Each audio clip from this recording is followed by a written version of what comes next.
Business നേർവഴിക്ക് നടത്താൻ വ്യാപാരികൾക്ക് കൂടെയുണ്ട് ശ്രീധര.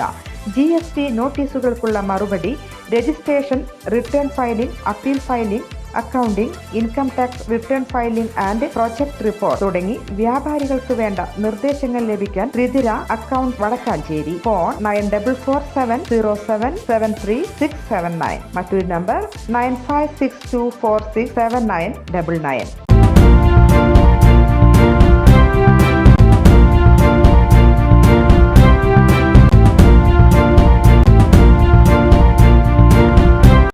നമസ്കാരം, എനിടൈം ന്യൂസിലേക്ക് സ്വാഗതം. കർക്കിടക വാവു ദിനത്തിൽ മൺമറഞ്ഞ പിതൃക്കളുടെ ആത്മശാന്തിക്കായി വാവുബലി സമർപ്പിച്ച് ആയിരങ്ങൾ സായൂജ്യമടഞ്ഞു. കാർമിക ചൊല്ലിക്കൊടുത്ത മന്ത്രങ്ങൾ ഏറ്റുചൊല്ലി വിശ്വാസികൾ പിതൃക്കൾക്ക് അന്നവും പൂവും സമർപ്പിച്ചു. മധ്യകേരളത്തിലെ ബലിതർപ്പണത്തിന്റെ പ്രധാന കേന്ദ്രമായ തിരുവില്ലാമല പാമ്പാടി ഐവർ മഠത്തിൽ പുലർച്ചെ 4 മണി മുതൽ തന്നെ ബലിതർപ്പണ ചടങ്ങുകൾ ആരംഭിച്ചു. കുരുക്ഷേത്ര യുദ്ധത്തിൽ ജീവൻ നഷ്ടപ്പെട്ട പിതൃക്കൾക്ക് മോക്ഷം ലഭിക്കാൻ പഞ്ചപാണ്ഡവർ പലയിടങ്ങളിലും ബലിതർപ്പണം നടത്തിയെങ്കിലും ഐവർ മഠത്തിലെ ഭാരതഖണ്ഡത്തിൽ എത്തി ബലിതർപ്പണം നടത്തിയപ്പോഴാണ് മോക്ഷപ്രാപ്തി ലഭിച്ചതത്രേ.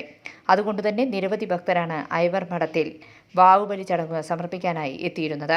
ചെറുതുരുത്തി പാങ്ങാവ് ശിവക്ഷേത്രം, മുണ്ടത്തിക്കോട് കോടശ്ശേരി ശിവപാർവതി ക്ഷേത്രം, പ്രസിദ്ധമായ വടക്കാഞ്ചേരി പള്ളിമണ്ണ ശിവക്ഷേത്രം, പാലക്കാട് നടരാജഗിരി ബാലസുബ്രഹ്മണ്യ ക്ഷേത്രം, മങ്കര ഷൺമുഖാനന്ദ ക്ഷേത്രം, പഞ്ചവടി വാകകടപ്പുറം, മഴുവഞ്ചേരി ശിവക്ഷേത്രം, കൂർക്കഞ്ചേരി മഹേശ്വര ക്ഷേത്രം, പുഴയ്ക്കൽ ധർമ്മശാസ്താ ക്ഷേത്രം, മാറാട്ടുപുഴ മന്ദാരക്കടവ്, പാറമേക്കാവ് ശാന്തിഗഡ് എന്നിവിടങ്ങളിൽ ബലിതർപ്പണ ചടങ്ങുകൾ നടന്നു. പ്രതികൂല കാലാവസ്ഥ ആയതിനാൽ അനിഷ്ട സംഭവങ്ങൾ ഉണ്ടാവാതിരിക്കാൻ പോലീസും സന്നദ്ധ സംഘടനകളും സുരക്ഷയൊരുക്കിയിരുന്നു. News desk, anytime news.